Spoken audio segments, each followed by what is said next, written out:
কাজের চেয়ে নানান ইস্যুতে বেশি আলোচনায় থাকেন বলিউড অভিনেত্রী রাখি সাওয়ান্ত। ব্যক্তিগত জীবনে দুইবার সংসারে পা রাখলেও কোথাও থিতু হতে পারেননি তিনি। ভেঙে গেছে দুটি বিয়েই। এবার অভিনেত্রী জানালেন আবারও বিয়ে করছেন রাখি। জানা গেছে এবার কোনো ভারতীয় পাত্র নন, একজন পাকিস্তানিকে বিয়ে করতে চলেছেন অভিনেত্রী। সম্প্রতি ভারতীয় গণমাধ্যমের এক সাক্ষাৎকারে বিয়ের বিষয়টি নিয়ে কথা বলেন রাখি।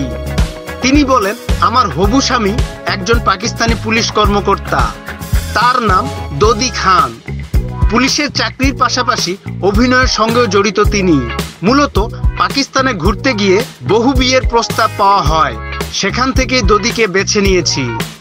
রাখি আরও বলেন, ভারত ও পাকিস্তান একে অপরকে ছাড়া চলতেই পারে না। পাকিস্তানিদের ভালোবাসি আমি। পাকিস্তানে ইসলাম ধর্মের নিয়ম অনুসারে বিয়ের অনুষ্ঠান হবে, কিন্তু বিয়ের প্রীতিভোজ হবে ভারতে। নেদারল্যান্ডসে হানিমুন শেষে দুবাইয়ে সংসার জীবন শুরু করবেন তারা। এর আগের দুই স্বামীকে নিয়ে টানাপোড়েনে যায় রাখির জীবন। এক রিয়েলিটি শোয়ের মঞ্চে প্রথম বিয়ের খবরটি প্রকাশ্যে আনেন রাখি। তারপর সে বিয়ে নিয়ে নানান গল্প কথা তুলে ধরেন রাখি। তবে অল্প দিনের মধ্যেই প্রথম স্বামীর সঙ্গে বিচ্ছেদ হয় তার।